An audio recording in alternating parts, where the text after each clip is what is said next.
کیا ہم نے کبھی اس دن کا تصور کیا ہے جب ہر انسان کو قیامت کے مراحل سے گزرنا ہوگا؟ وہ دن جب دل کانپ رہے ہوں گے اور آنکھیں سہمی ہوئی ہوں گی۔ وہ لمحہ جب پل صراط، جو تلوار سے زیادہ تیز اور بال سے زیادہ باریک ہوگا، ہمارے سامنے ہوگا۔ کیا ہم جانتے ہیں کہ اس پل پر سب سے پہلے کون گزرے گا؟ وہ کون ہوں گے جو اپنی امت کے لیے راستہ ہموار کریں گے؟ کیا ہمارے پیارے نبی صلی اللہ علیہ وسلم اپنی امت کے لیے شفاعت فرماتے ہوئے پل صراط سے گزریں گے؟ یہ وہ مرحلہ ہے جس سے ہر انسان کو گزرنا ہوگا، جہاں صرف ایمان، عمل اور اللہ کی رحمت ہی نجات کا ذریعہ بنے گی۔ ناظرین، جب سور پھونکا جائے گا، پھر وہ اپنی قبروں سے نکل کر اپنے رب کی طرف دوڑیں گے، کہیں گے، ہائے ہماری شامت، ہمیں ہماری قبروں سے کس نے اٹھایا؟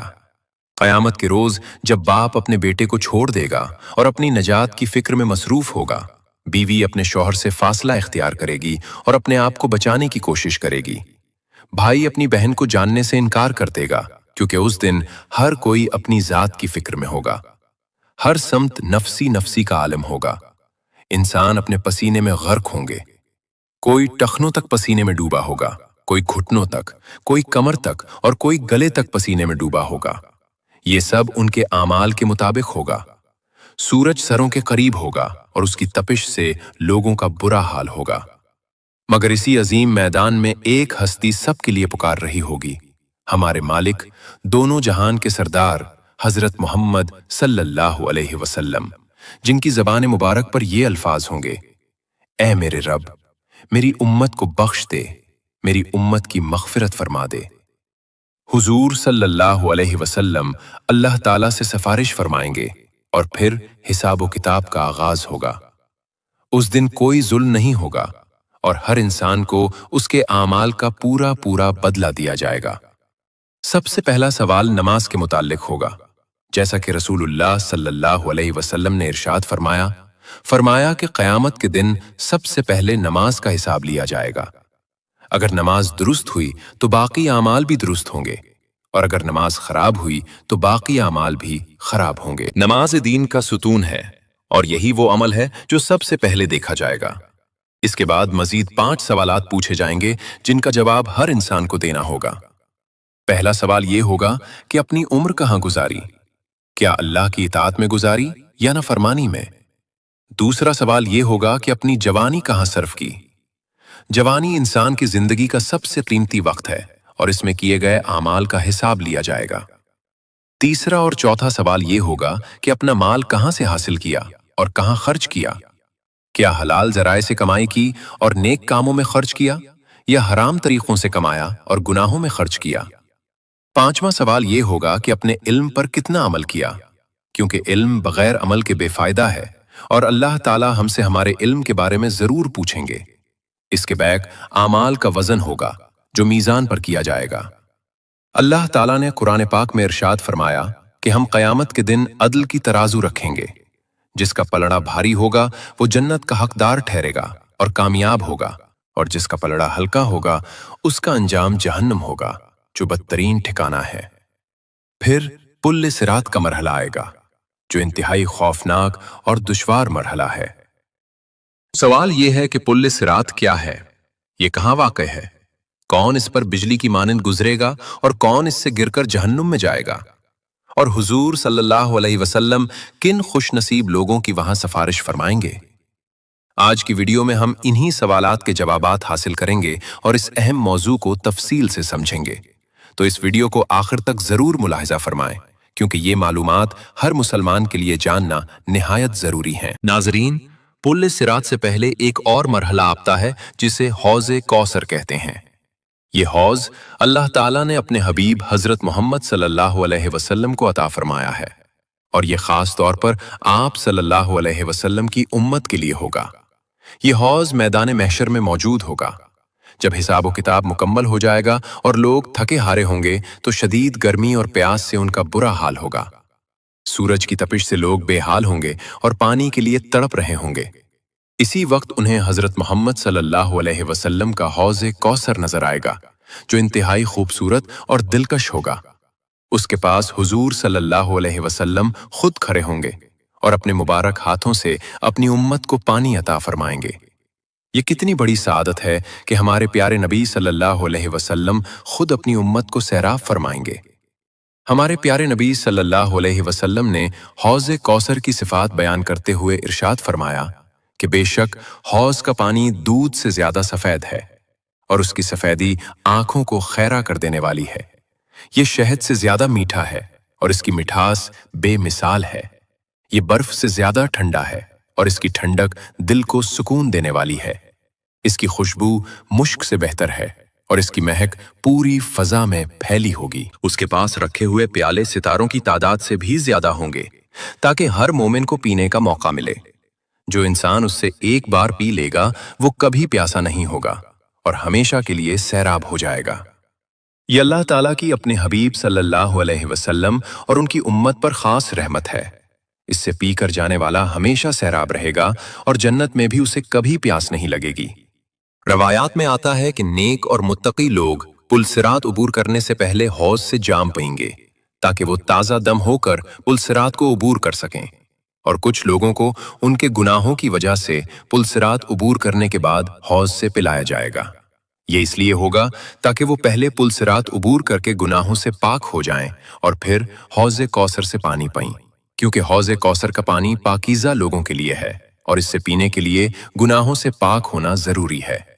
حوض کوثر کے بعد پل صراط کا مرحلہ آتا ہے جو سب سے مشکل ترین مرحلہ ہے۔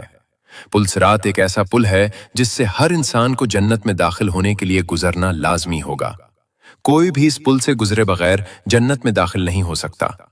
یہ پل جہنم کے بالکل اوپر بنایا گیا ہوگا اور اس کے نیچے جہنم کی خوفناک آگ بھڑک رہی ہوگی۔ یہ پل بال سے زیادہ باریک اور تلوار کی دھار سے زیادہ تیز ہوگا۔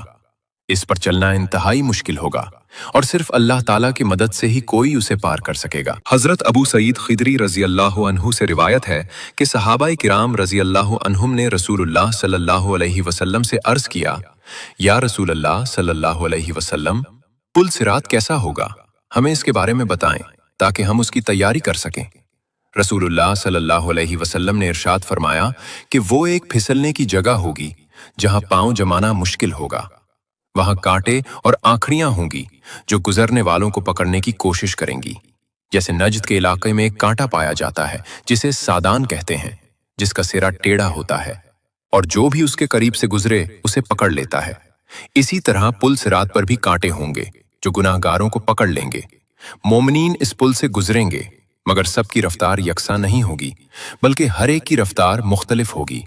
یہ رفتار ان کے اعمال اور ایمان کے مطابق ہوگی۔ کچھ خوش نصیب لوگ پلک جھپکنے کی رفتار سے گزر جائیں گے اور انہیں پتہ بھی نہیں چلے گا کہ وہ کب پل پار کر گئے۔ کچھ بجلی کی طرح تیزی سے گزریں گے اور لمحوں میں جنت پہنچ جائیں گے۔ کچھ پرندوں کی طرح اڑتے ہوئے گزریں گے، کچھ تیز گھوڑوں کی طرح دوڑتے ہوئے گزریں گے اور کچھ اونٹوں کی طرح آہستہ آہستہ گزریں گے۔ ان کی رفتار میں فرق صرف اور صرف ان کے اعمال کی وجہ سے ہوگا۔ جن کے اعمال جتنے اچھے ہوں گے ان کی رفتار اتنی ہی تیز ہوگی۔ کچھ لوگ اللہ تعالیٰ کے فضل سے آسانی کے ساتھ جہنم سے بچ کر پار ہو جائیں گے اور انہیں کوئی تکلیف نہیں ہوگی۔ کچھ کو راستے میں زخم لگیں گے اور وہ مشکل سے گزریں گے، لیکن آخرکار وہ پار ہو جائیں گے۔ اور کچھ بد نصیب لوگ زخمی ہو کر اپنا توازن کھو بیٹھیں گے اور جہنم میں گر جائیں گے۔ اللہ تعالیٰ ہم سب کو اس سے محفوظ رکھے۔ ایک مرتبہ حضرت سیدنا کعب الاحبار رحمۃ اللہ علیہ نے قرآن پاک کی ایک آیت کی تفصیلی وضاحت فرمائی، پھر ارشاد فرمایا، اے لوگو، کیا تم جانتے ہو کہ دوزخ پر لوگوں کا گزر کس طرح ہوگا؟ یہ منظر کیسا ہوگا؟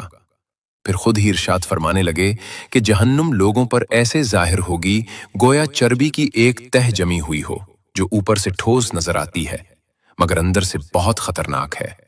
جہنم اپنے اصحاب یعنی جہنمیوں کو پکڑ لے گی اور میرے اصحاب یعنی جنتیوں کو چھوڑ دے گی۔